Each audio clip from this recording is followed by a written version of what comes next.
Right. விலங்குகளின் உறுப்பு மண்டலம். உறுப்பு மண்டலம்னா என்ன? நிறையா ஒன்றுக்கு மேற்பட்ட உறுப்புகள் சேர்ந்து ஒரு வேலையை செய்வாங்க. கரெக்டா? அதுதான் அந்த பாடத்தில் பார்க்க போகிறோம். உறுப்புனா என்ன? திசுக்கள்லாம் சேர்ந்து ஒரு வேலையை செய்யும். திசுனா ஒரே வகையான செல்கள், பல செல்கள். இதெல்லாம் படிச்சுக்கங்க.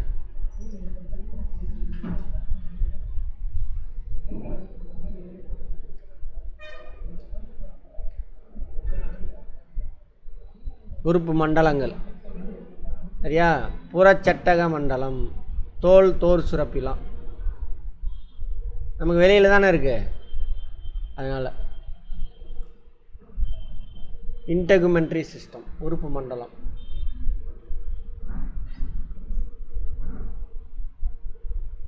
இன்டெகுமெண்ட்ரி உறுப்பு மண்டலம். தோலுக்கு இன்னொரு பேர் சொன்னோம், என்னது? தோல் என்ன திசு? எபித்திலிய திசு. அது திசு. திசுக்கள்லாம் சேர்ந்து உருவானது தோல். ஸ்கின்னு ஸ்கின் கிளான்ஸ் சேர்ந்தது தானே அது இன்டெகுமெண்ட்ரி சிஸ்டம்.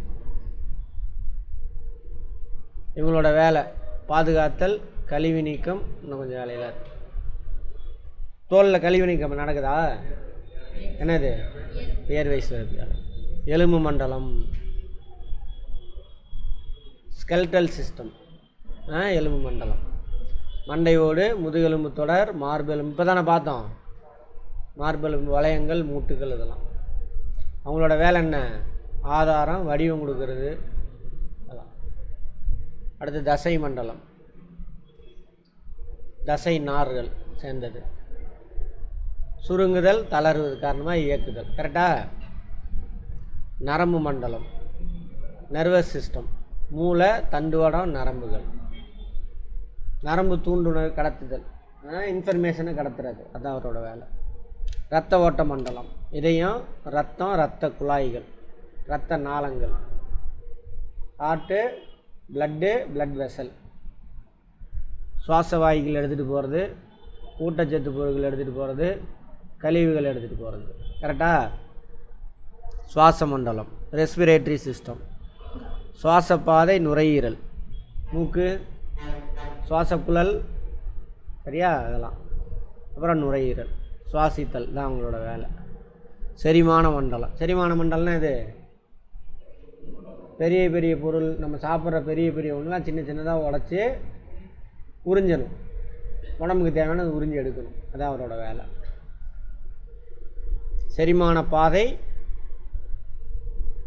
வாயிலிருந்து மலவாய் தசை வரைக்கும், சிறுகுடல், பெருகுடல், இறைப்பை எல்லாம் கலந்து வரும். அப்புறம் செரிமான சுரப்பிகள் இருக்கும். அங்கே என்சைம்லாம் சுரப்பு, உமிழ்நீர் சுரப்பி இதெல்லாம் இருக்குல்ல. அது செரிமானம், உட்கிரகித்து தான் எடுக்கிறது.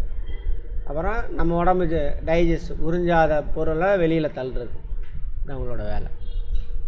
கழிவு நீக்க மண்டலம். கழிவு நீக்க மண்டலம் என்னது? உண்மையிலுமே நம்ம உடம்புல உள்ள கழிவு இதுதான். செல்கள்லேருந்து வெளிவரக்கூடிய கழிவு. செல்கள்லேருந்து வெளிவர கழிவை யாரை வெளியேற்றுவா? கிட்னி. இன்னொரு வேலையை இவர் செய்வார். யார்? தோல் செய்வாங்க கொஞ்சம். அப்புறம் நுரையீரல் செய்வாங்க. சிறுநீரகம், சிறுநீரக குழாய், சிறுநீர் பையி, சிறுநீர் புறவெளி. நைட்ரஜன் கழிவுகளை வெளியேற்றுது. நம்ம உடம்போட முக்கியமான கழிவு இது நைட்ரஜன். என்னவா வெளியேறும்? யூரியாவை வெளியேறும். இனப்பெருக்க மண்டலம், விந்தகம், அண்டகம். ஆண்களில் விந்தகம் இருக்கும், பெண்களில் அண்டகம் இருக்கும். பாலின உயிரணு உருவாக்கும். பார்த்தோம் இல்லையா? பாலின உயிரணு. பாலின உயிரணுன்னா இது ஒரு குரோமோசோம் மட்டும் இருக்கும். சரியா? இதில் ஒரு குரோமோசோம் மட்டும் இருக்கும். முழுமையான செல் கிடையாது. 23 ஜோடியாக இருந்தால், 23 குரோமோசோம் மட்டும் இருந்தாக்க பாலின செல். 23 ஜோடியாக இருந்தது அப்படின்னா என்னது? அதான் முழுமையான செல். அது இரண்டாம் பாலின பண்பு வளர்ச்சி. அதெல்லாம் ஓகே, அது பார்த்துப்போம். உணர்ச்சி மண்டலம். ஐம்புலன்கள் சொல்கிறோம்ல, அது அவங்களாம் தனித்தனியாக வச்சுருக்காங்க. கண், மூக்கு, காது, நாக்கு. கண் எதை அப்சர்வ் பண்ணுவோம்? ஒளி, லைட்டை. மூக்கு வாசனை, காது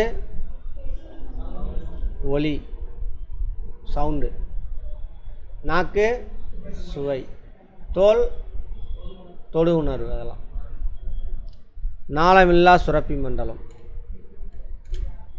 ஹார்மோன் கேள்விப்பட்டிருக்கோம்ல, ஹார்மோன் கை காலை இயக்கிறது. நரம்பு மூளை வந்து நரம்பு வழியாக இன்ஃபர்மேஷனை கொடுத்து சுருங்கு விரி எல்லாம் சொல்லும். உடலில் உள்ள உறுப்பெல்லாம் இருக்குல்ல, இதயம், லங்ஸு, வயிறு, கிட்னி, இவங்களெல்லாம் இயங்க வைக்கணும் சூழ்நிலைக்கு தகுந்த மாதிரி. இப்போ மூளையிலேருந்து ஆர்டர் போகும். ஸோ மூளைக்கிட்ட ஒரு சில சுரப்பிகள் இருப்பாங்க, சரியா? ஹார்மோன் நாளமில்லா சுரப்பிகள். அவங்க ஒரு கெமிக்கலை ரத்தத்தில் சுரந்து விடுவாங்க.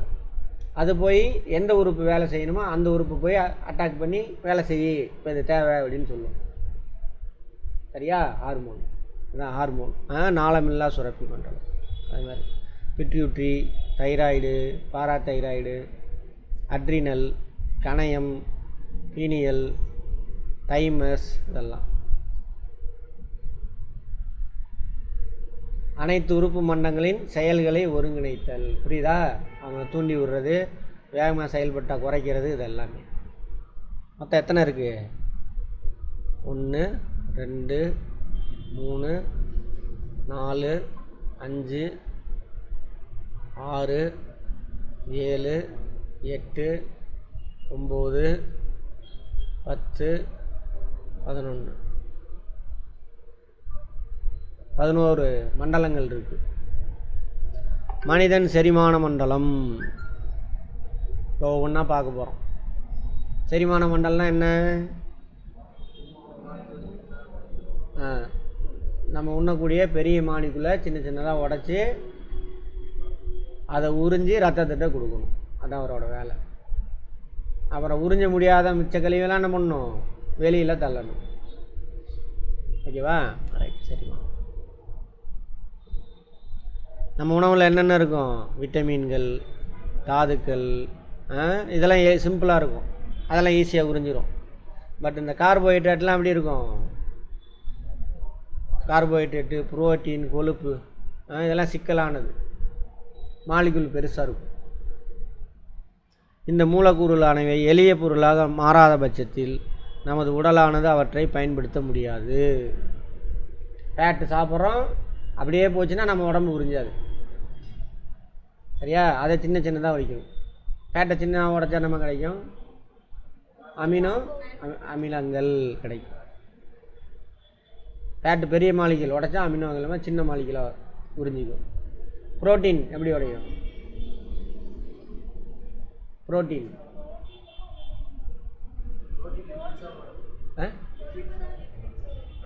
லிப்பிட்ஸ், புரோட்டீன் அமினோ அமிலமாக உடையும், சரியா? கொழுப்பு லிப்பிட்ஸாக உடையும், சின்ன மாலிகுலாக உடையும். உடஞ்சாதான் உறிஞ்சிக்கும். அதுக்கப்புறம் செல்லில் போனோன்னு நம்ம உடம்பு என்ன பண்ணும்? அதை லிப்பிட்ஸை கொழுப்பாக மாற்றிக்கும், கார்போஹைட்ரேட்டை கொழுப்பாக மாற்றிக்கும் எக்ஸஸாக இருந்தால். அப்புறம் அமினோ ஆசிட்ஸ் என்னவா மாற்றும்? புரோட்டீனாக மாற்றிடும், நம்ம உடம்புக்கு தகுந்த புரோட்டீனாக மாற்றும். அதான் சொல்கிறாங்க, நமது உடலில் செரிமானமானது 5 படிநிலையில் நிகழ்கிறது. உணவு உட்கொள்ளுதல், வாயில் சாப்பாடு எடுத்துக்கிறோம். செரித்தல், சின்ன சின்னதாக உடைகிறது. உட்கரகித்தல், உறிஞ்சி ரத்தத்துக்கு கொண்டு போகிறது. தன்மயமாதல், உள்ளே போயிடுச்சு அது, ஓகே. அப்புறம் வேஸ்ட்டு, யூஸ் ஆகாது, உறிஞ்சப்படாத வெளியேற்றுறது. இப்படி 5 நிலையில் நடக்குது. நமது உடலில் உணவு உட்புகுவதிலிருந்து செரிமானத்தின் செயல்பாடு துவங்குகிறது. எங்கே உட்புகும் உணவு? வாயில்.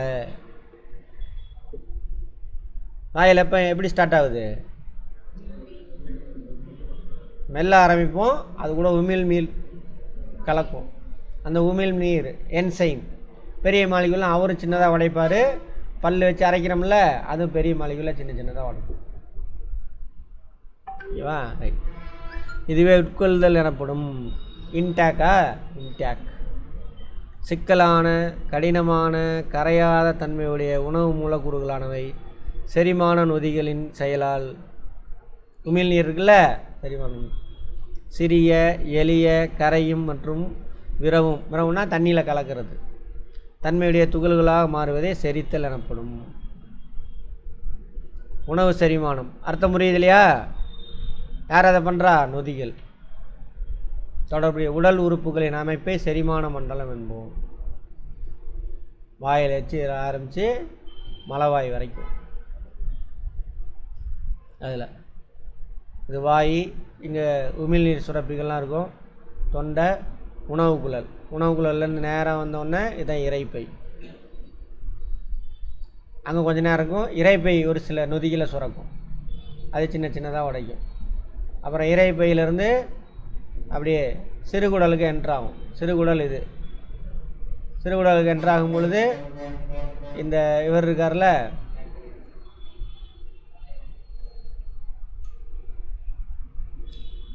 கணையல்ல கல்லீரல், அவர் சுரந்து வச்சிருக்கிற பைல் ஜூஸ், பித்த நீர். பித்த நீர் இங்கே இருக்கு. அவர் பித்த நீர், பித்தப்பையில் இந்த கல்லீரல் சுரந்த பித்த நீர் பித்தப்பையில் சேகரிக்கப்பட்டிருக்கும் பச்சை கலரில். சாப்பாடு இறைப்பையிலிருந்து சிறுகுடலுக்கு என்ட்ராகும் பொழுது பித்த நீர் அங்கே ஓப்பன் ஆகும். பித்த நீர்னா என்னென்னு பார்த்தோம்ல, என்னது பித்த நீர்? ரத்தத்தில் இருக்கக்கூடிய தேவையற்ற பொருளெல்லாம் அவர் தான் ஃபில்ட்ரு பண்ணி எடுத்து இங்கே சேமித்து வச்சுருப்பார். யார் ஃபில்ட்ரு பண்ணுவார்? கல்லீரல். எத்தனை பார்த்தோம்? லிவரு, அவர் தான் சேமித்து வைப்பார். ஈரலா? ஈரல், லிவர். பைல் ஜூஸ், பித்த நீர். அதே நேரத்தில் பேங்க்ரியாஸ் இருக்கும். அங்கே பேங்க்ரியாஸ், கணையம், அவர் ஒரு சில நொதிகளை சுரப்பார். கணைய நீரும்பாங்க. அதுவும் ஓப்பன் ஆகும். பித்த நீரும் ஓப்பன் ஆகும் ஒரு இடத்துல, கணை நீரும் ஓப்பன் ஆகும். அப்படியே கலந்து சிறுகுடலில் என்ட்ராவாங்க. சிறுகுடலில் ஒரு பாட்டில் சிறுகுடல் ஒரு சில நீரை என்சைம் நொதிகளை சுரக்கும். அவங்களும் எல்லாத்தையும் உடச்சி சின்ன சின்னதாக மாற்றுவாங்க. அப்புறம் சிறுகுடலில் அடுத்த பாட்டில் என்ன பண்ணுவாங்க? எல்லாத்தையும் உறிஞ்சுவாங்க கடைசி பாட்டில். அதுக்கப்புறம் சிறுகுடல்லேருந்து பெருகுடலுக்கு உணவு என்ட்ராகும். யார் பேசிகிட்டே இருக்கா? உணவு என்ட்ராகும். அவ்வளோதான். இதுக்கு மேலே இதிலேருந்து எதுவும் கிடைக்காது. பெருங்குடலுக்கு போனோடனே பெருங்குடலில் நிறையா பாக்டீரியா இருக்குது. ஒரு 600 வகையான பாக்டீரியா கோடி கணக்கில் நம்ம கூட சிம்பயோட்டிக்காக வாழ்கிறாங்க.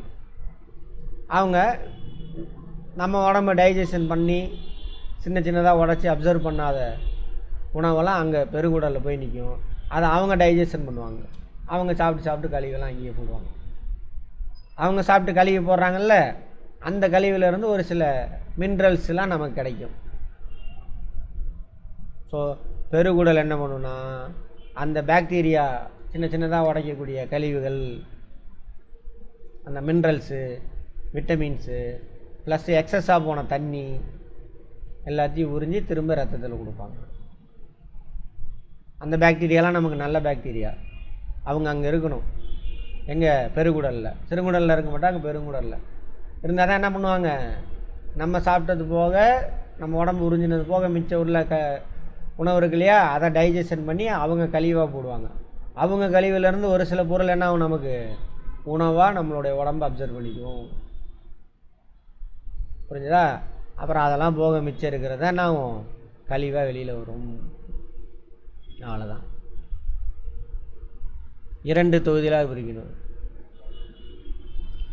உணவு பாதை. உணவு பாதைன்னா வாயிலிருந்து மலவாய் தசை வரைக்கும். ரெண்டாவது சுரப்பிகள், செரிமான சுரப்பிகள். சுரப்பி பார்த்தாலும் உமிழ்நீர் சுரப்பி, இரைப்பையில் சுரப்பி இருக்கும், கணையம் சுரக்கும், கல்லீரல் சுரக்கும், சிறுகுடல் சுரக்கும். சரியா? என்சைம்ஸ் அப்படிம்பாங்க. உணவு பாதை வாயில் துவங்கி மலவாயில் முடிவடையும். உணவு செல்லக்கூடிய பாதை. அதுக்குள்ளே இவங்களாம் அங்கங்கே கலந்து சின்ன சின்னதாக உடைப்பாங்க, ஒரு இடத்துல அப்சர்வ் பண்ணுவாங்க, அவ்வளோதான் உணவு பாதையின் அமைப்பு.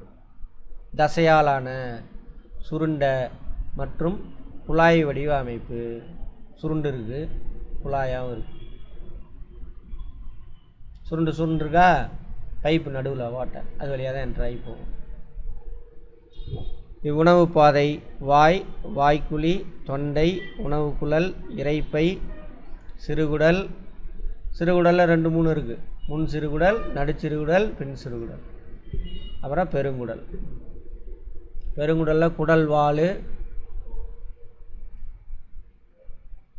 அப்பண்டிக்ஸும்பாங்க, தேவையில்லாத ஒரு குடல் வால். கோலன், மலக்குடல், அதில் 3 பார்ட் இருக்குது பெருங்குடல்.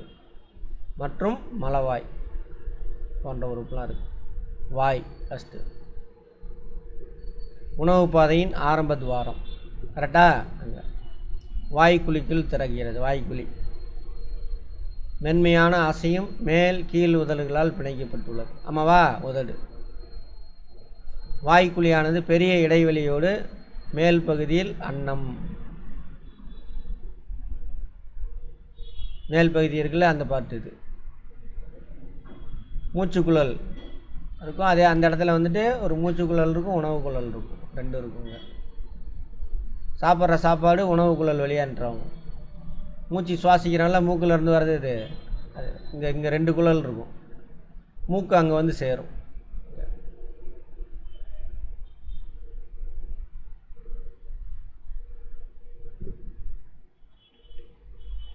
கீழ்ப்பகுதி தொண்டை, பக்கப்பகுதி தாடைகளாலும் பிணைக்கப்பட்டுள்ளது. தாடைகள் பற்களை தாங்குகின்றன. தாடையில் தான் பல் இருக்கு, பற்கள்.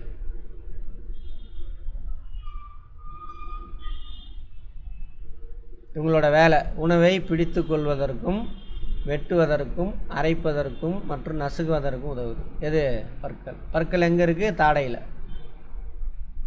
மனிதர்கள் வாழ்நாளில் பற்கள் 2 தொகுப்பாக இருக்கும். முதலில் 20 தற்காலிக இணைப்பற்கள் அல்லது பால் பற்கள் தோன்றுகின்றன. குழந்தை பருவத்தில் வருதில்ல, அது பால் பற்கள், தற்காலிகம். மொத்தம் எத்தனை இருக்கும்? 20.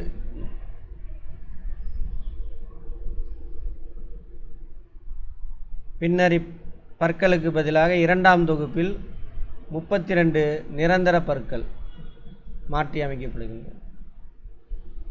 பால் பற்கள் 20 தான் இருக்கும், அதுக்கப்புறம் 32 நிரந்தர பற்கள். தாடைக்கு 16 வீதம் இருக்கிறது.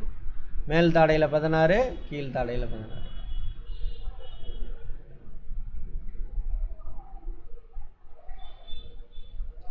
நிரந்தர பற்களானவை அமைப்பு பணிகளின் அடிப்பில் 4 வகையாக பிரிக்கிறாங்க. அவை வெட்டுப்பல், கோரைப்பல், முன்கடவாய்ப்பல், பின்கடவாய்ப்பல். 4 வகை. வெட்டுப்பல், கோரப்பல், முன்கடவாய்ப்பல், பின்கடவாய்ப்பல். வெட்டுப்பல் 8, வெட்டவும் கடிக்கவும் பயன்படுது வெட்டுப்பல்.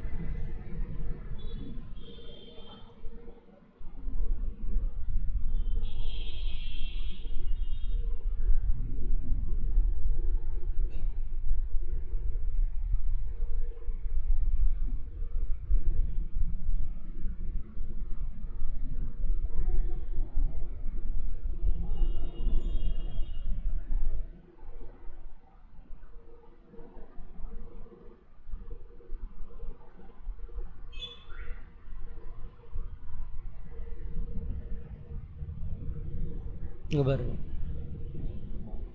இதை இப்படி பிரிச்சுக்கங்க.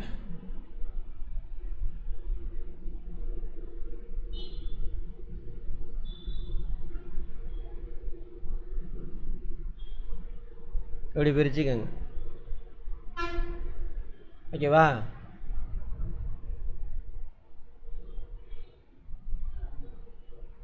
அப்படி பிரிக்கலாம், இப்படி பிரிக்கலாம். வேண்டாம், அப்படி பிரிக்காதீங்க. சரி, இங்கே பாருங்கள், இது 2 பல், அடுத்து 2 பல், மேல் தாடைக்கு மட்டும் 2, இப்படி கூட வச்சுக்கலாம், 2 2 2 2 2 2. இது லெஃப்ட் சைடு, அது ரைட் சைடு, அப்படியே போங்க. அடுத்து வந்துட்டு என்னது, முதல் வெட்டுப்பல்லா, ரெண்டாவது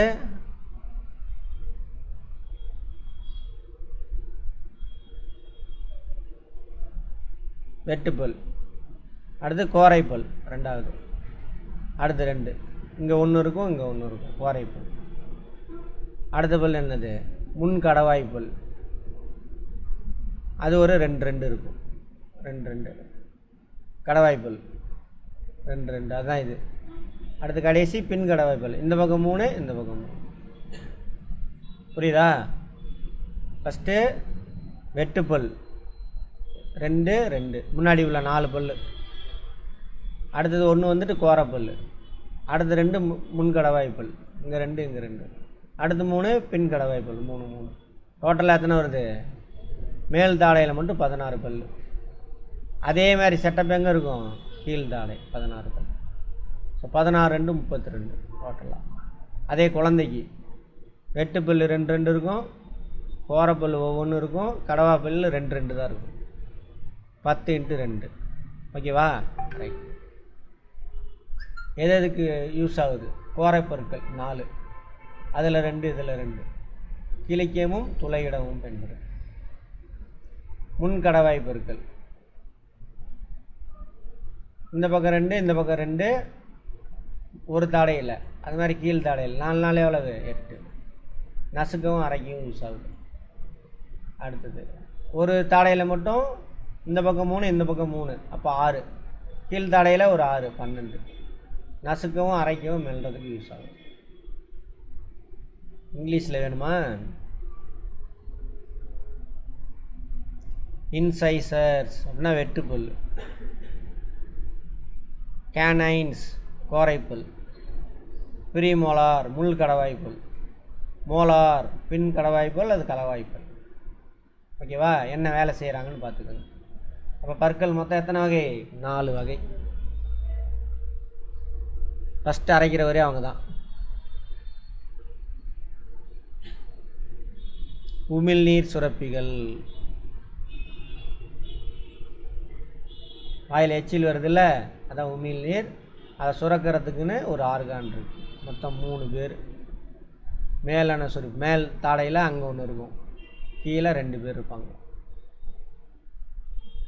மேலெண்ண சுரப்பி, இச்சுரப்பி தான் மிகப்பெரிய சுரப்பி. அதாவது உமிழ்நீர் சுரப்பிகளில் மிகப்பெரிய சுரப்பி அது மேலெண்ண சுரப்பி.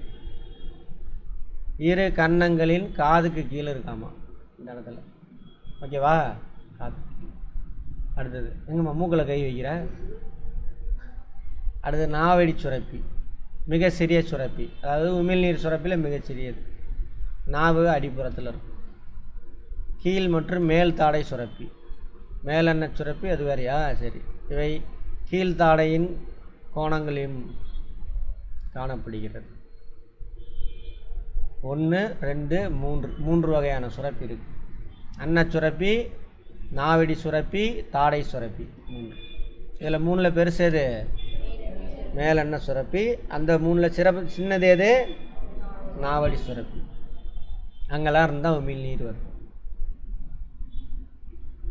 ஒரு நாளைக்கு 1.5 லிட்ரு பிசு பிசுப்பான திரவத்தினே சுரக்குது. நம்ம தானே பிசு பிசுப்பாக தானே இருக்கும், 1.5 லிட்ரு. அப்போ நான் என்ன பண்ணணும், குறைஞ்சது 1.5 லிட்ரு தண்ணியாவது குடிக்கணும்.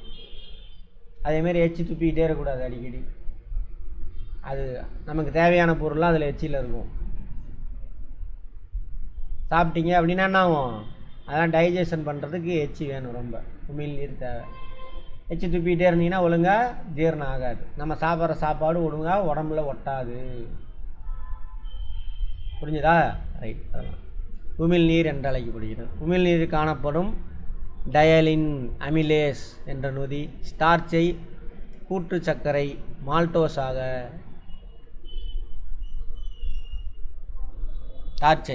மால்டோஸாக மாற்றுகிறது. நோட் பண்ணிக்கங்க.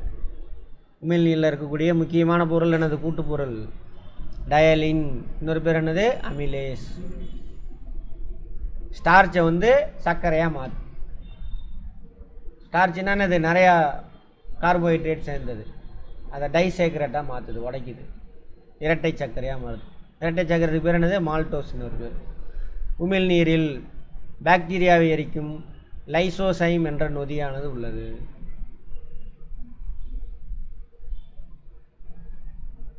சரியா? லைசோசைம் அப்படின்ற நொதி இருக்குது. அப்போ 2 இருக்குது. என்னது? அமிலேஸ், டயலின் அல்லது அமிலேஸ் இருக்குது, கார்போஹைட்ரேட்டை உடைக்குது. கேட்பாங்க கொஸ்டின். அதேமாதிரி இன்னொரு இது என்ன இது பண்ணுது? லைசோசைம் பாக்டீரியாவை. ஏன்னா நம்ம சாப்பிட்ற சாப்பாடு நீங்கள் சமைச்சு வச்சோன்னா பாக்டீரியா வந்துடும். அதில் சமைச்சு வைக்கிறீங்களா கொஞ்ச நேரத்தில் வந்துடும் அது அட்மாஸ்பியர்லேருந்து. ஸோ அதை தான் நம்ம சாப்பிட்றோம் போட்டு. அப்போ அந்த உயிரோடு இருக்கக்கூடிய பாக்டீரியாலாம் கொல்றதுக்கு தான் என்னது? லைசோசைம் உமிழ்நீரில். அடுத்து நாக்கு என்ன பண்ணும்? சாப்பாட்டை போட்டு கலக்கும்.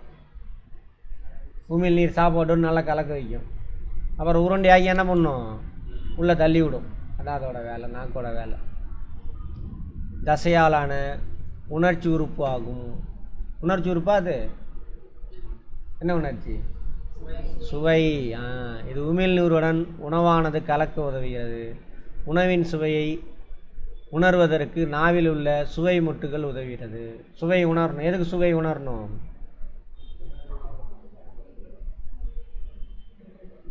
நாவில் உள்ள மொட்டு உதவுது. சுவையை உணரணும், சாப்பாட்டில் உள்ள சுவையை. எதுக்கு?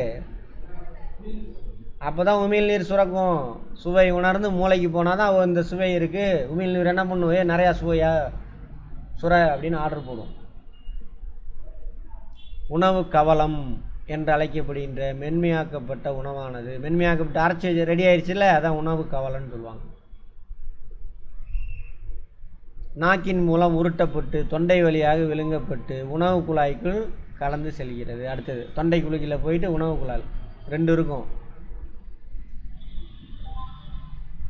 சுவாச குழல், இது காற்று மட்டும் இதில் போகும்.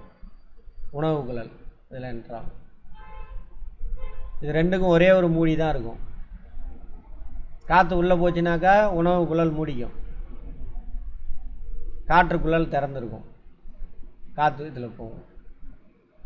நீ சாப்பிட்ட அப்படின்னாக்கா அந்த மூடி டபக்குன்னு இதை மூடிக்கும். உணவுக்குள்ள காற்றுக்குள்ள மூடிக்கும், உணவுக்குள்ள சாப்பாடு இறங்கும். அதனால தான் சாப்பிடும் பொழுது பேசாதீங்கன்னு சொல்லுவாங்க. ஏன்னா பேசுகிறதுக்கு என்ன வேணும்? காற்று லங்ஸுக்கு போயிட்டு வெளியில் வராதான் பேச்சு. சரியா? சாப்பிடும் பொழுது என்ன போகும்ல? சாப்பாடு போகும். பேசிக்கிட்டே சாப்பிட்டா என்ன ஆகும்? காற்று போகிறதா இது போகிறதா? என்னடா அவன் கிறுக்கு பையன் நம்மளை சாவடிக்கிறான்னு என்ன பண்ணாது? சரியாக மூடாமல் இதை மூடுறதா அதை மூடுறதான்னு தெரியாமல் மூச்சுக்குள்ளே போய் சாப்பாடு விழுந்துடும். அதுக்கு பேர் தானே இது புறை ஏறிக்கிறது. புறை ஏறி செத்தவங்களாம் இருக்கிறான். சரியா? போய் அடைச்சிடும். அதுக்கு தான் பேசாமல் சாப்பிட்ணுன்னு சொல்லுவாங்க பெரியவங்க. நம்ம எங்கே கேட்குறோம்? அதெல்லாம் கேட்க மாட்டோம். அப்புறம் புறைய ஏறிச்சுன்னா என்ன பண்ணுறது? எவனை திட்டுறான் அப்படிங்கிறது. நம்ம உட்காந்து பேசிக்கிட்டு நம்ம ஏதோ சிந்திச்சுக்கிட்டு சாப்பிடும்பொழுது இதாயிரும். சாப்பாட்டில் கவனம் செலுத்தி ருசித்து சாப்பிட்ணும். அப்போ சாப்பிடும்பொழுது என்னென்னலாம் நடக்கும் சார்?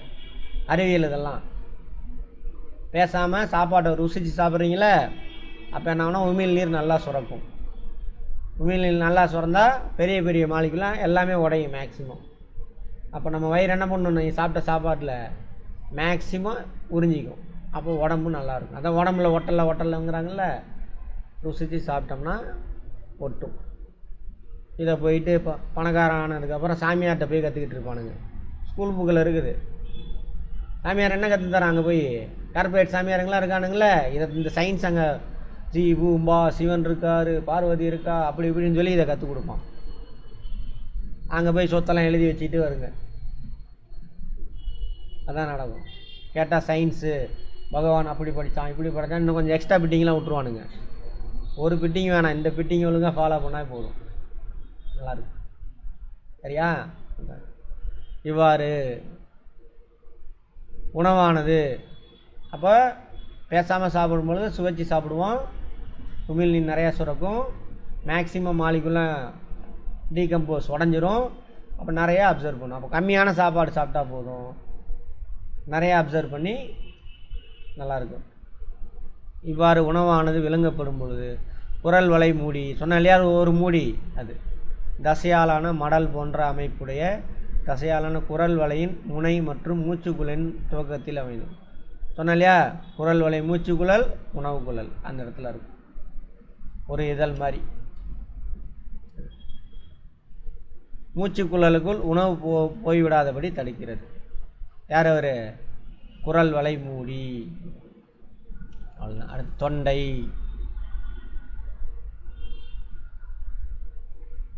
அடுத்தது தொண்டை தான். என்னது? அங்கே அந்த தொண்டையோட ஸ்டார்டிங் பாயிண்டில் தான் உணவு குழல் இருக்கும், மூச்சுக்குழல் இருக்கும்.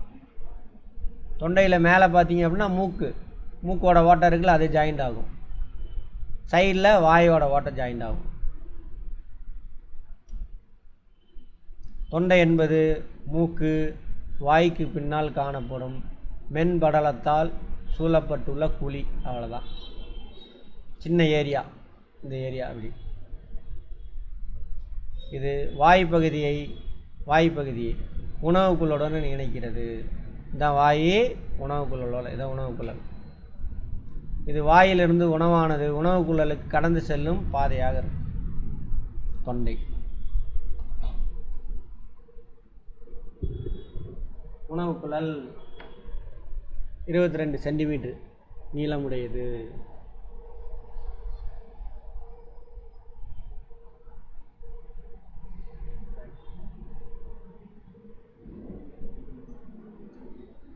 என்ன வரும்?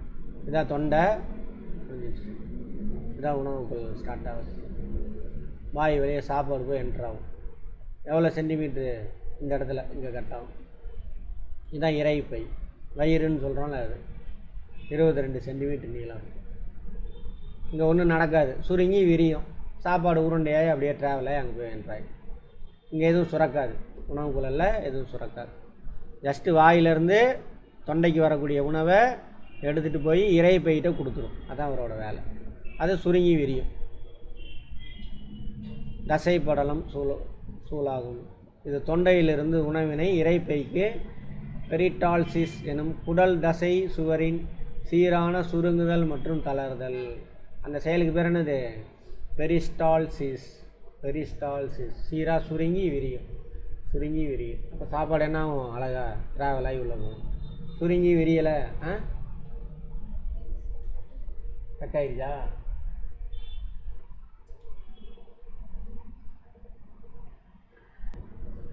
சரியா? நிகழ்வால் கடத்துது. அவ்வளோதான், அதோட வேலை அவ்வளோதான். ஸ்டேட்மெண்ட்லாம் கேட்கலாம், அதோட லென்த் எவ்வளோன்னு கேட்கலாம். கேள்வி கேட்குறானா இல்லையோ, இதை நம்ம புரிஞ்சு வச்சுருக்கணும்ல. நம்ம உடம்பு எப்படி ஃபங்க்ஷன் ஆகுது. இறைப்பை உள்ளே போயிடுச்சு. இதுதான் இறைப்பை. என்ன எல் ஷேப்பா? ஏதோ ஒரு ஷேப். ஜேவா? J shape. ஜே.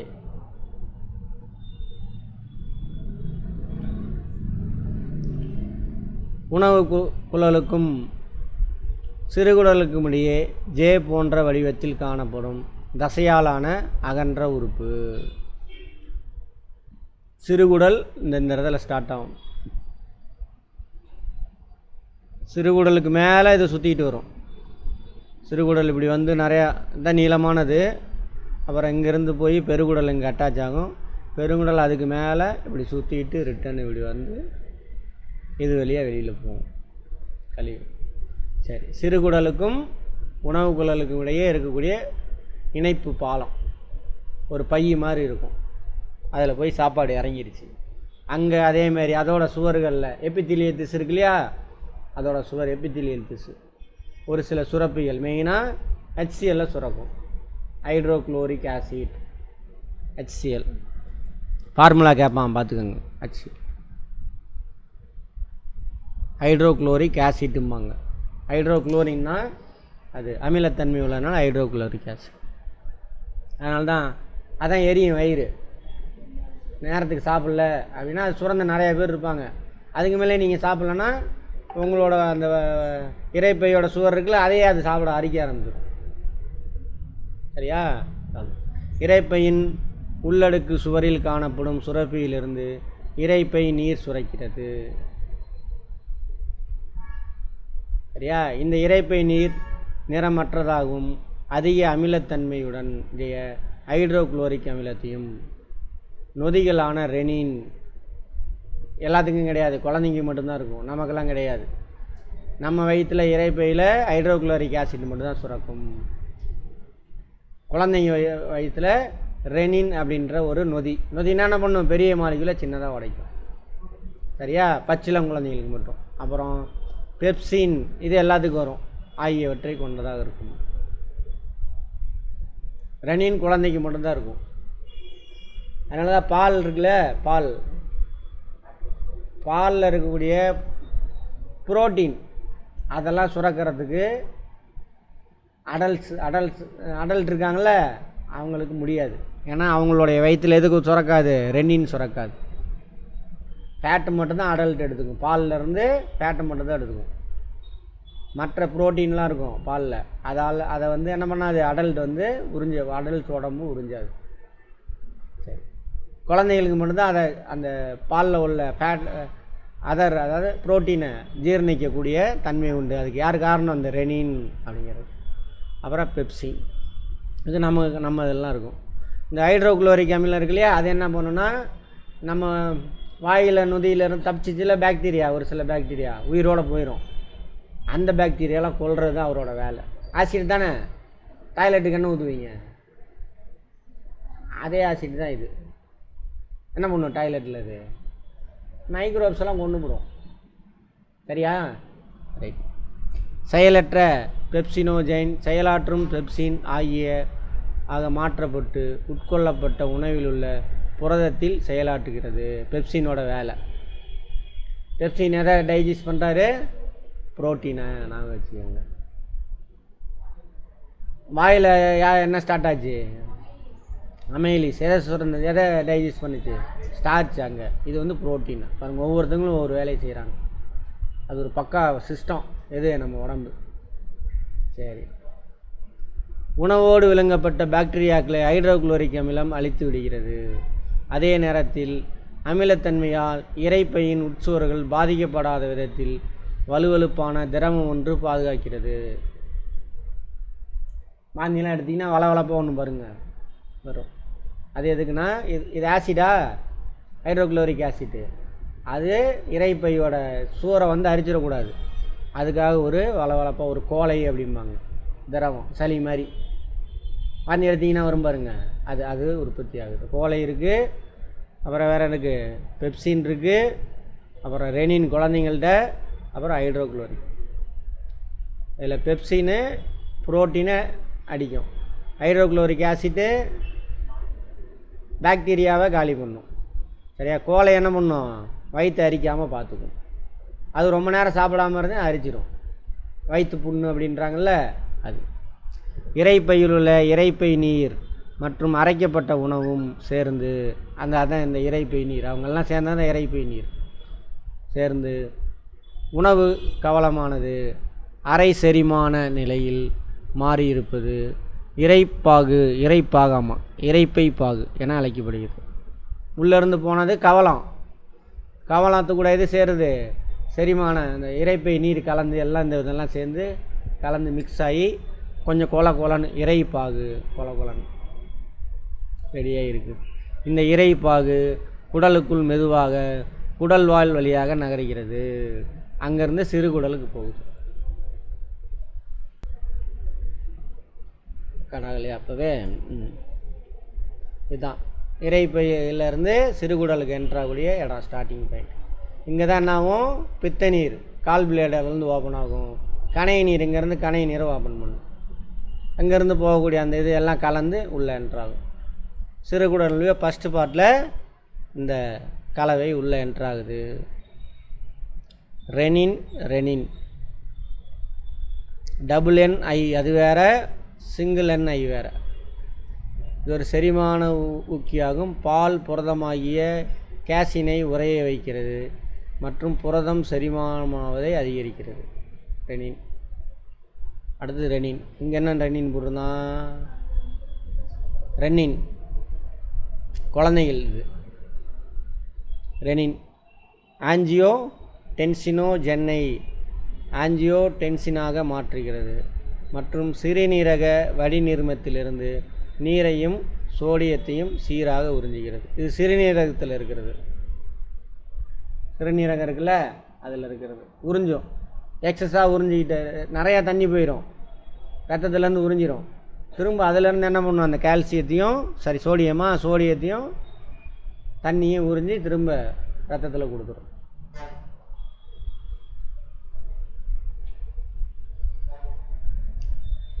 சுருண்ட குழலாகும். இக்குடல் 3 பகுதிகளை கொண்டது. முன்குடலுக்கு இன்னொரு பேர் என்ன? டியோடினம். ஞாபகம் வச்சுக்கோங்க, கேட்பாங்க. இந்த போலீஸ்லாம் அந்த கேட்டுருவாங்க. நடு சிறுகுடலுக்கு ஜீஜினம், பின் சிறுகுடலுக்கு இலியம். டியோடினம், ஜூஜினம், ஜூஜினம் எதாவது வச்சுக்கோங்க. ஜூஜினம், இலியம். முன் சிறுகுடல் டியோடினம். சிறுகுடல் மேல் பகுதியாக இருக்கும். இது சி வடிவத்தில் இருக்கும். இந்த இருக்கா? சி வடிவம்.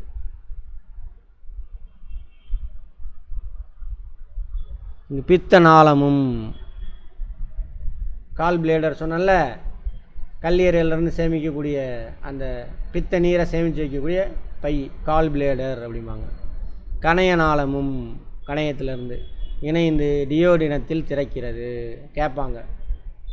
முன் சிறுகுடல் டியோடினம், அங்கே தான் பித்த நாளமும் கணைய நாளமும். நாளம் அப்படின்னாக்கா ஒரு பை, கணையத்துலேருந்து ஒரு பைப்பு வரும். அங்கே வந்து அவங்களுடைய சுரப்பியை வந்து சேர்த்தி விடுவாங்க சாப்பாடு. அப்படியே கொஞ்சம் கொஞ்சமாக கலந்து அது ஒரு மாதிரி அப்படியே வரும். நடு சிறுகுடல் ஜீஜீனம். இது சிறுகுடலின் சிறிய பகுதியாகும். சிறுகுடல் சுரக்கும் சுரப்பு பொருள் சிறுகுடல் நீர் ஆகும். இங்கே தான் அது இதில் முன் சிறுகுடலில் வந்துட்டு பித்த நீரும் கணைய நீர் ஆகுது. அதுக்கு முன்னாடி இறைப்பையில் என்னாச்சு? அங்கே இறைப்பை நீர் அதில் கலந்துச்சு. அதுக்கப்புறம் பித்த நீர் கணைய நீர் எங்கே? முன் சிறுகுடலில். அப்புறம் நடு சிறுகுடல் அடுத்த பாட்டுக்கு போகுது. அங்கே சிறுகுடல் ஒரு சில சுரப்பியை சுரந்து அனுப்புது. சிறுகுடல் நீர் அதில் என்னென்ன இருக்குதுன்னு பாருங்கள். சிறுகுடல் நீரில் sucrose, maltase, sucrase, maltase, lactase, lipase போன்ற நொதிகள் காணப்படுகிறது. எதில்? நடு சிறுகுடலில், அதாவது ஜீஜீனத்தில். ஜீஜீனம் சிறுகுடல் நீர். சிறுகுடல் நீரில் என்னென்ன நொதிகள் இருக்குது? Sucrase, maltase, lactase, lipase. நொதிகள்னால் யார்? பெரியவர்களும் அடங்கிடுவாங்க. அவ்வளோதான். அடுத்து பின் சிறுகுடல். இங்கே தான் முக்கியமான வேலையே. இது வரைக்கும் என்னது? டைஜஷன் ப்ராசஸ் தான் வந்துச்சு. பெரிய மாடிக்கெல்லாம் வந்து இப்போ என்ன ஆகணும்? அப்சர்ப்ஷன். சிறுகுடலின் அடிப்பகுதியாக இருக்கும் இப்பகுதி பெருங்குடலில் திறக்கிறது. இலியம் சிறுகுடலின் அதிக நீளமான பகுதி. சிறுகுடலில் அதிகமான, அதாவது உணவு செரிமான மண்டலத்திலே நீளமானது குடல் பகுதி. அந்த குடல் பகுதியில் சிறுகுடலில் நீளமான பகுதி அது பின் சுரகுடல். சரி, இவைகளில் மிக சிறிய விரல் போன்ற நீட்சிகள் காணப்படும். இந்த பைப்புனா எபித்திலியல் திசு, விரல் மாதிரி இருக்கும். அவங்க தான் அப்சர்வ் பண்ணுறவங்க. அவை ஒவ்வொன்றும் 1 மில்லிமீட்டர் நீளமுடையது. அதில் கடந்து போகும்பொழுது அப்சர்வ் பண்ணிக்கும். ஒவ்வொரு 1 மில்லிமீட்டர். 1 மில்லிமீட்டர்னால் எத்தனை சென்டிமீட்டரு? 10 சென்டிமீட்டரா? 0.1 centimetre 1 millimetre. 1 சென்டிமீட்டரில் 10 மில்லிமீட்டர் இருக்கும். ரைட். குடல் உறிஞ்சிகள் என அழைக்கப்படுகிறது. குடல் உறிஞ்சியோட நீளம் எங்கே இருக்குன்னு எவ்வளோன்னு கேட்பாங்க. சிறுகுடலில் குடல் உறிஞ்சிகள் எந்த பாட்டில் இருக்கும்? எந்த பாட்டில்? இலியத்தில். இவற்றில் தான் உணவானது உட்கிரகிக்கப்படுகிறது. சிறுகுடலில் ஏறக்குறைய 4 மில்லியன் குடல் உறிஞ்சிருக்கான். மாட்டியாப்பா, 4 மில்லியன் 1 மில்லியன்னா எவ்வளவு? 10 லட்சம். 4 மில்லியன்னா 40 லட்சம் இருக்காமா. 40 லட்சம். சேலத்தோட பாப்புலேஷனே அவ்வளோ இருக்காது, கம்மியாக தான் இருக்கும். இதன் உட்பகுதியில் மெல்லிய இரத்த குழாய்களும் நிணநீர் கொண்ட குடற்பால் குழல்களும் காணப்படுகிறது. அதோட உட்பகுதியில் இவர் உறிஞ்சி அவர்கிட்ட கொடுத்துருவார். எங்கே? இரத்த குழாய்கள், நிணநீர் கொண்ட குடற்பால் பகுதி. சிறுகுடலானது செரிமானம் மற்றும் உறிஞ்சுதல் ஆகிய 2 செயலையும் செய்கிறது. இவை செரிமான சுரப்பி சாறுகளான பித்த நீரை கல்லிலிருந்தும் கணைய நீரை கணையத்திலிருந்தும் டியோடினத்திலும் பெறுகிறது. அவன் தானே டியோடினம். முன் சிறுகுடல். குடல் சுரப்பிகள் குடல் சாறுகளை சுரக்குகிறது. குடல் சுரப்பிகள் எங்கே? இந்த சாறு எங்கேருந்து வருது அப்படின்னு வில்லியம் பியூமாண்ட் அறுவை சிகிச்சை. இரைப்பை சாறு உடல் செயலிலிருந்து தந்தையாம். அவர் ஃபேக்டில் கேட்பாங்க.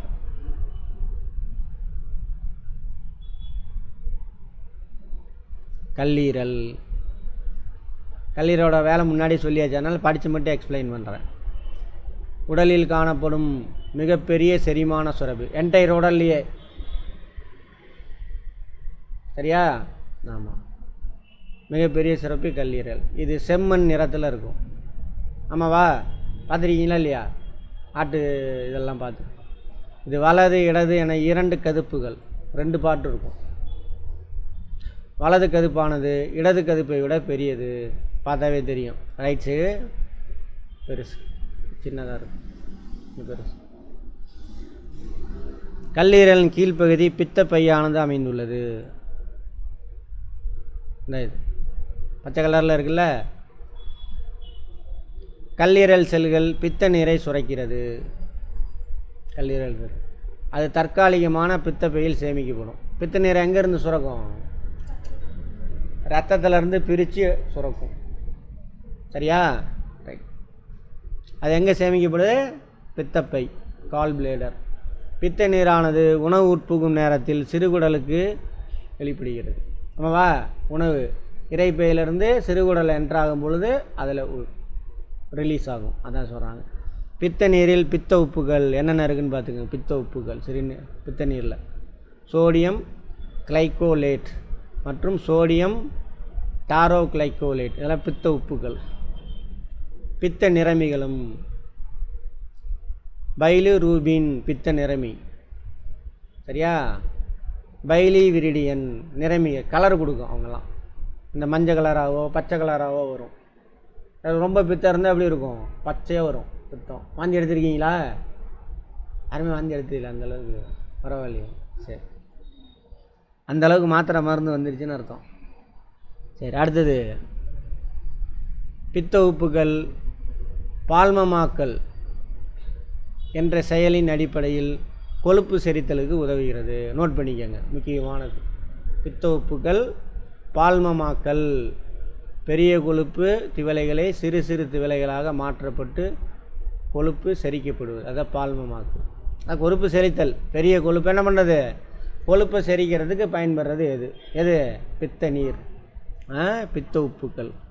ரைட். கல்லீரலின் பணிகள். முக்கியமான ஆள் கல்லீரல். இரத்த சர்க்கரை மற்றும் அமினோ அமில அளவை கட்டுப்படுத்துகிறது. இரத்தத்தில் கருவில் சிவப்பு இரத்த அணுக்களை உருவாக்குதல்.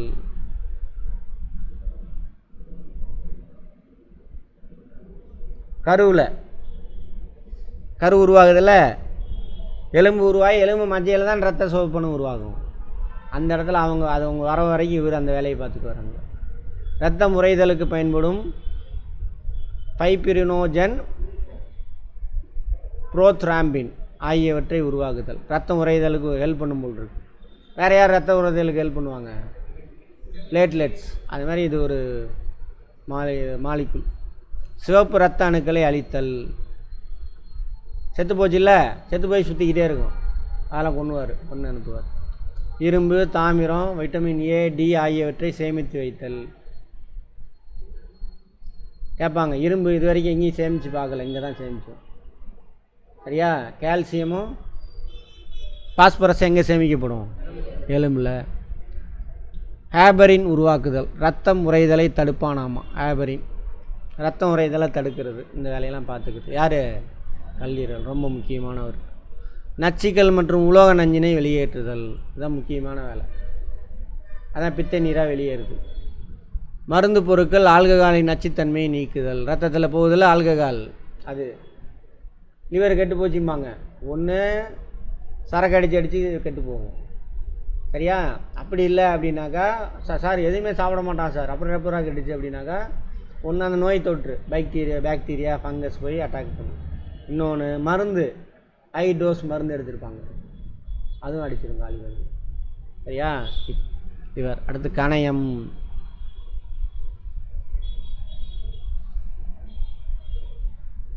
இந்த இதோட முடிப்போம்.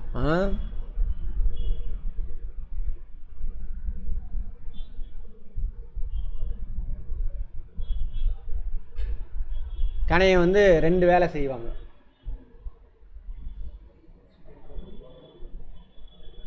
நாளமில்ல சுரப்பி, நாளமில்லா சுரப்பி. நாளமுள்ள சுரப்பின்னு வச்சுக்கோங்க, நாளமில்லா சுரப்பி சொல்கிறேன், எண்டோக்ரைன் அப்படிம்பாங்க. சுரப்பினா ஏதோ ஒன்று சுரக்கணும், எண்டோக்ரைன். அதிலிருந்து ஏதோ ஒன்று சுரக்கும், மெயினாக ஹார்மோனை சுரக்கிறது. ஹார்மோன் சுரப்பிகள்லாம் வந்துட்டு நாளமில்லா சுரப்பி. பைப்பு கீப்பு எதுவும் இருக்காது, அது சுரந்து அப்படியே ரத்தத்திட்ட கொடுத்துரும், சேர்த்து வைக்க எதுவுமே இருக்காது, சரியா? அது வந்துட்டு நாளமில்லா சுரப்பி, இங்கிலீஷில் எண்டோக்ரைன் சிஸ்டம். சுரந்து அப்படியே ரத்தத்துக்குள்ளே கொடுத்துரும், ஓகேவா? நாளமில்லா சுரப்பி அதை சுரந்து உணவுக்குள்ள கொடுத்துரும். செரிமான மண்டலம் இருக்குல்ல, அங்கே கொடுத்துரும்.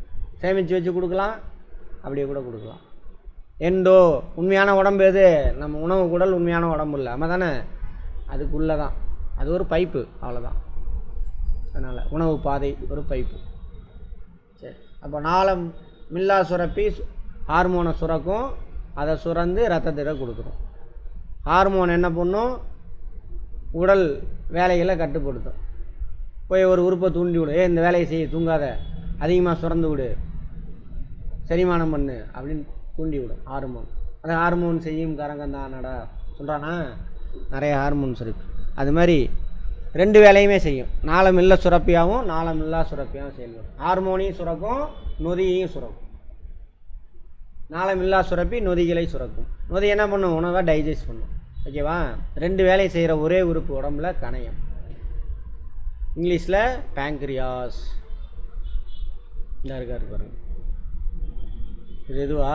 அது இல்லை,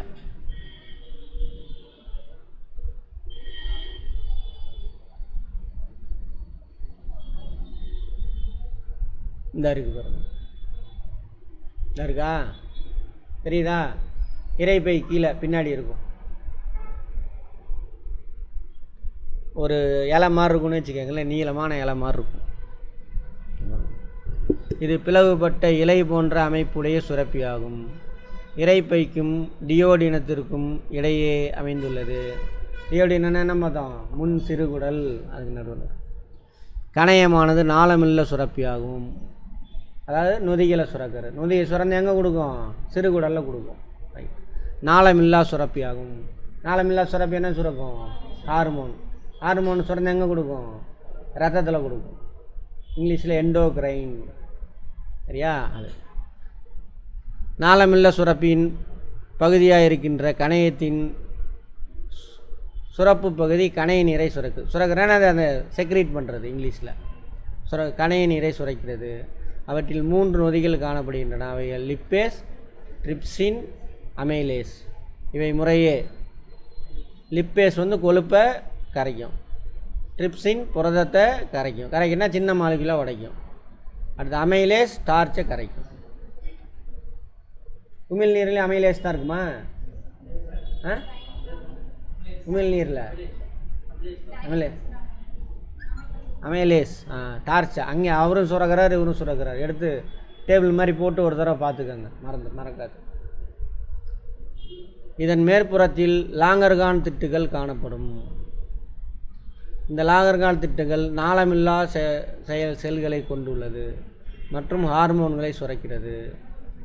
இதில் உள்ள ஆல்ஃபா செல்கள் லாங்கர்கான் திட்டு, மேற்புறத்தில் லாங்கர்கான் திட்டு, இங்கே அங்கே இது உமிழ் அந்த நொதியை சுரக்கிறது, நடுவில் இருக்கிறது. அதுக்கு மேலே லாங்கர்கான் திட்டு மேலே. அந்த லாங்கர்கான் திட்டில் தான் நாளமில்லா செல்கள் உள்ளன. ஆல்ஃபா செல்லு, பீட்டா செல். ஆல்ஃபா செல் வந்து குளுக்கோக்கான சுரக்கும், நோட் பண்ணிக்கோங்க, ரத்தத்தில் சுரந்து வரும். அதை பற்றி சொல்கிறேன், இங்கே தேவைப்பட சொல்கிறேன், அப்புறம் சொல்கிறேன்.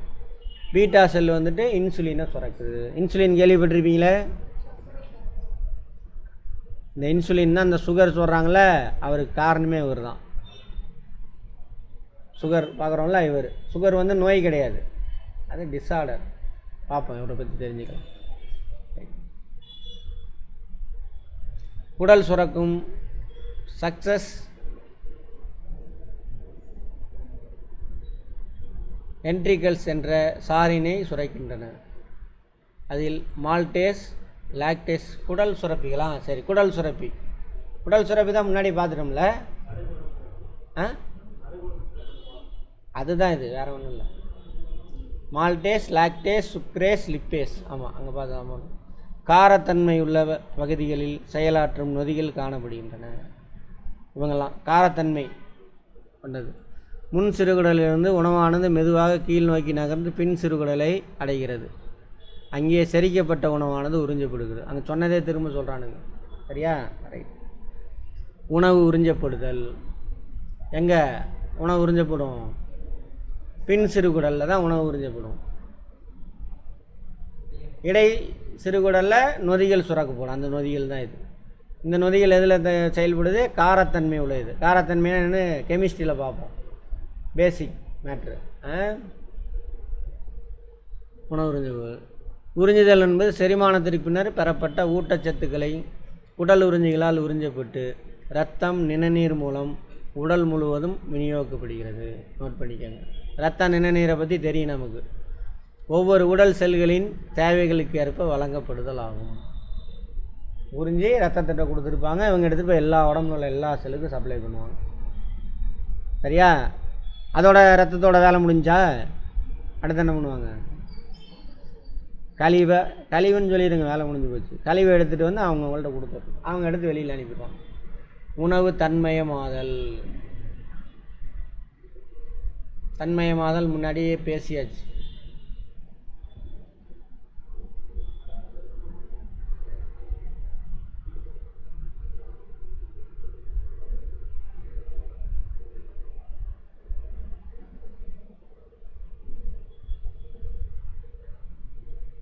அசிமிலேஷன் சொன்னேன் இல்லையா? ஃபேட்டி ஆசிட்ஸ்லாம் இருக்கும், ஃபேட்டாக உள்ளே போகும், அது ஃபேட்டி ஆசிட்ஸ் லிப்பிட்ஸாக மாதிரி ரத்தத்துக்கு போகும், அது நேராக எல்லா செல்லுக்கும் போகும். அந்த செல் அந்த ஃபேட்டி ஆசிட்ஸ் லிப்பிட்ஸ், அதாவது சின்ன மாலிக்யூல், அதை எடுத்து நம்ம உடம்புக்கு தேவையான கொழுப்பாக மாற்றி வச்சு, அதான் தன்மயமாதல், நமக்கு உடம்புக்கு ஏற்ற மாதிரி மாற்றுறது. புரியுதா? அதேமாதிரி புரோட்டீன் என்னவா மாறும்னு பார்த்தோம், அமினோ ஆசிட்ஸ். சிறுகுடல் அமினோ ஆசிட்ஸாக நம்ம வாயில் போடும்பொழுது புரோட்டீனு டைஜஷன் ஆகி ஆகி ஆகி அமினோ ஆசிட்ஸாக மாதிரி சின்ன மாலிகுல். அதை யார் உறிஞ்சுவா? உறிஞ்சி சிறுகுடலில் கொடுத்துரும். சிறுகுடல் ரத்தத்தில் கொடுத்துரும். ரத்தம் எல்லா உறுப்புக்கு எடுத்துகிட்டு போகும். செல்லுக்குள்ளே போனதுக்கப்புறம் செல் என்ன பண்ணும்? அதை பிடிங்கி புரோட்டீனாக கன்வெர்ட் பண்ணிக்கும். செல்லுக்குள்ளே யார் புரோட்டீன் சிந்தசிஸ் பண்ணுவாங்க? போய் எடுத்து பாருங்கள் அடுத்தது. ஓகேவா?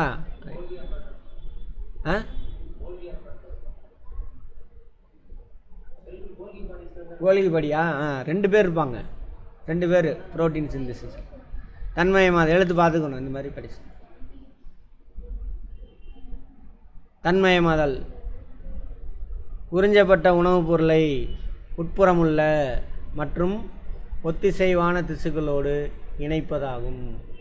கொழுப்பு செரிமானமானது விளைவாக கொழுப்பு அமிலங்கள் கிளிசரால், சரியா? கொழுப்பு விளைவாக உருவானது செரிமானமாய். கொழுப்பு அமிலம் ஃபேட்டி ஆசிட்டு, கிளிசரால் அப்படி தான் போகும். போனால் என்ன பண்ணால் திரும்ப நம்ம உடம்பு எடுத்து கொழுப்பாக மாற்றிக்கணும். அதிகப்படியான கொழுப்புகள் கொழுப்பு திசுகளில் அடுக்கடுக்காக சேமித்து வைக்கப்படும். எது கொழுப்பு திசு? கொழுப்பு சேமிக்கக்கூடிய திசு அடிபோஸ் திசு. பயாலஜி அடிபோஸ் திசு. அதிகப்படியாக உள்ள சர்க்கரையானது கார்போஹைட்ரேட்டு சிஹெச்சா C6H12 அதான் குளுக்கோஸ். அது என்னவா மாற்றப்படும்னு பார்த்தோம். விலங்குகளில் உணவு எவ்வாறு சேமிக்கப்படும்? ஸ்டார்ச்சா ஃபேட்டாக மாறிக்கும். நிறையா குளுக்கோஸை ஒன்று சேர்த்து என்ன ஆயிரும்? ஃபேட்டாக மாற்றிக்கும். பல டைம் பேசியாச்சு, எல்லாமே கேள்வி. அது நம்ம மனிதனை பற்றி தான் நிறைய கொஸ்டின் வரும், பார்த்துக்கங்க. மற்றது எக்ஸ்ட்ரா. சிக்கலான கூட்டுச்சர்க்கரை பாலிசாக்கரைடு மற்றும் கிளைக்கோஜன். கிளைக்கோஜன்னா ஃபேட்டு, வேறு ஒன்றும் கிடையாது. பாலிசாக்கரைடு கூட்டுச்சர்க்கரை மற்றும் கிளைக்கோஜனா கல்லீரலில் மாற்றப்படுகிறது. அமினோ அமிலங்கள் உடலுக்கு தேவையான பல்வேறு புரதங்களாக தொகுக்காக மாற்றப்படும். ஓகேவா? போய் புரிஞ்சு படிங்க தயவு செஞ்சு. செரிமான மண்டலத்தின் மிக நீளமான பகுதி சிறுகுடல் 5 மீட்ரு. ஆனால் தடித்த குழாயான பெருங்குடல் 1.5 மீட்டர் நீளம். அவ்வளோதான். பெருங்குடல் எவ்வளோ பெருசு இருக்குது? லென்த்து 1.5 மீட்ரு தான்.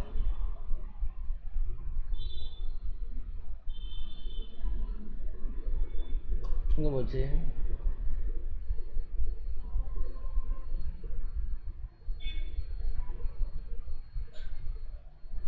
படம் எங்கே பார்த்தோம்? இது 1.5 மீட்ரு. இப்படியே வந்து ரவுண்ட் அடிச்சுட்டு வரும். 5 மீட்ரு ரவுண்ட் அடிச்சுட்டு வரதுக்குள்ளே அது வேலையெல்லாம் முடிச்சுட்டு வேஸ்ட்டாக இதில் தள்ளி விடும்.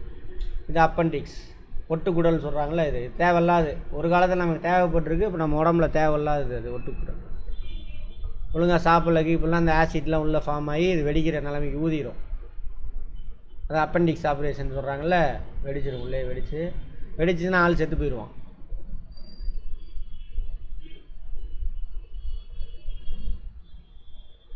பெருங்குடல் உறிஞ்சப்படாத மற்றும் செரிக்காத உணவு பெருங்குடலுக்குள் செலுத்தப்படுகிறது. இது பின் சிறுகுடலிலிருந்து மலவாய் வரை பரவியுள்ளது. பின் சிறுகுடல் இந்த எண்டு, இந்த பார்ட் 3வது பார்ட், அதுலேருந்து மலவாய் வரைக்கும். மலவாய் வேஸ்ட் வெளியேறக்கூடிய பகுதி. அடுத்தது இதனுடைய நீளம் 1.5 மீட்ரு. இது 3 பகுதிகளை கொண்டது. அதுவும் 3 பகுதி. முன்குடல், சீக்கம், பெருங்குடல், கோலன், மலக்குடல், ரெக்டம். சீக்கம் ஒரு சிறிய முட்டுப்பை போன்ற அமைப்பாங்க. இது சிறுகுடல் மற்றும் பெருகுடல் இணையும் இடத்தில் உள்ளது. இப்பகுதியில் விரல் போன்ற ஒரு குடல் வால் அமைந்துள்ளது. இது மனிதனில் காணப்படும் பயனற்ற குறிப்பிட்ட பணி ஏதுமற்ற ஒரு எச்ச உறுப்பு, வேஸ்டானது இந்த பார்ட். ஓகேவா? இது இந்த முட்டு சந்து. இது அதுதான் பெருங்குடல் பகுதி. பின் சிறுகுடலை விட பரந்த அளவில் உள்ளது. இது மேல் நோக்கி வயிற்றின் வலதுபுறம் சென்று, வலதுபுறம் உங்களுக்கு கற்பனை பண்ணிக்க, அப்படி வலதுபுறம் மேல் நோக்கி போகும். சிறுகுடலை எப்படி இருக்குது? அகலமாக இருக்குது.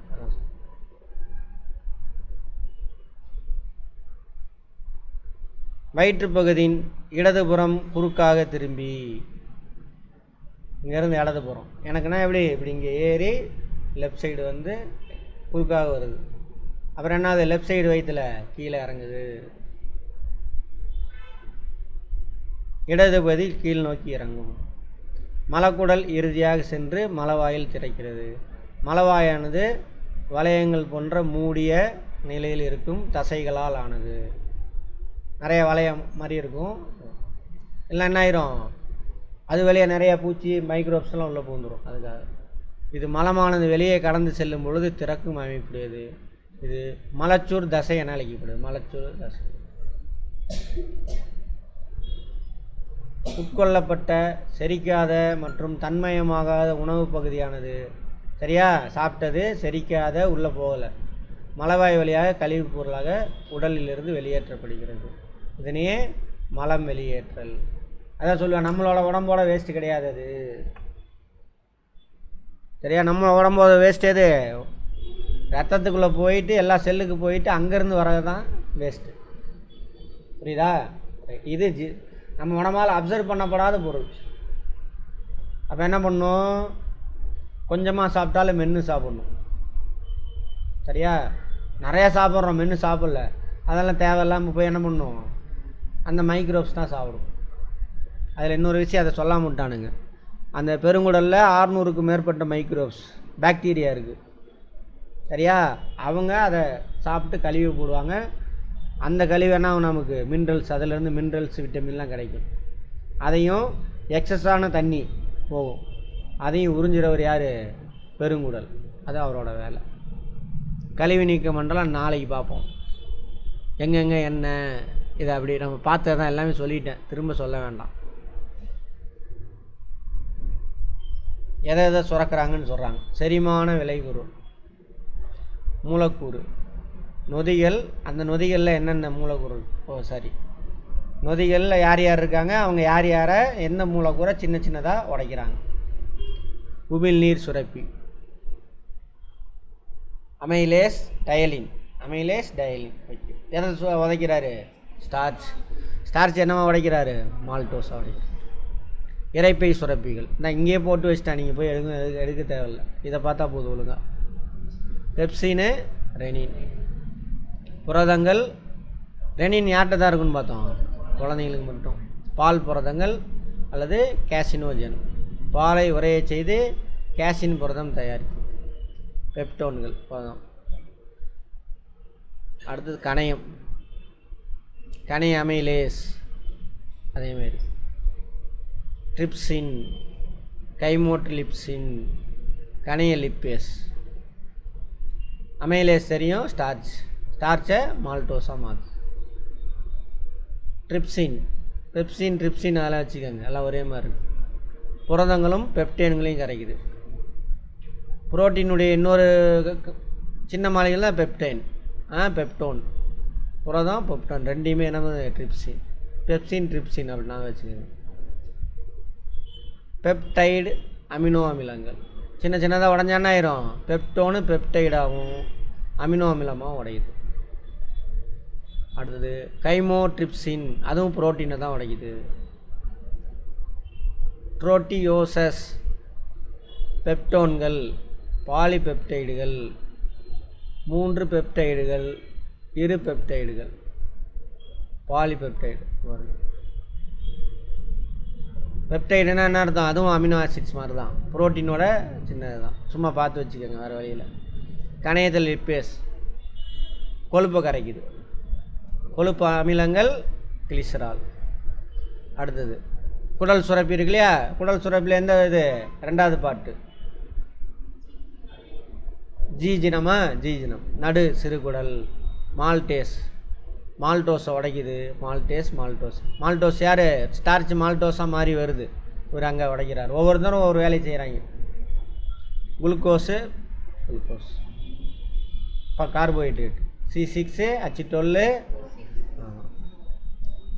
லாக்டோஸை உடைக்குது, அதுவும் குளுக்கோஸை உடைச்சிட்றாரு. சுக்ரோஸை உடைக்கிறாரு, அதுவும் டைசேக்கரேட் இருக்குல்ல, அதை 2ஆக உடைக்கிறாரு. லிப்பேஸ், கொழுப்புகளை கொழுப்பு அமிலமாகவும் கிளிசராலும் உடைக்கிறாரு. இவ்வளோ பேர் இருக்காங்க நம்ம சாப்பிட்றதில்ல. சரியா? ரைட், நாளைக்கு பார்ப்போம். இது முக்கியமானது, இதில் இருந்தால் நிறைய கொஸ்டின் வரும் உங்களுக்கு. மனித கழிவு நீக்கு மண்டலம்.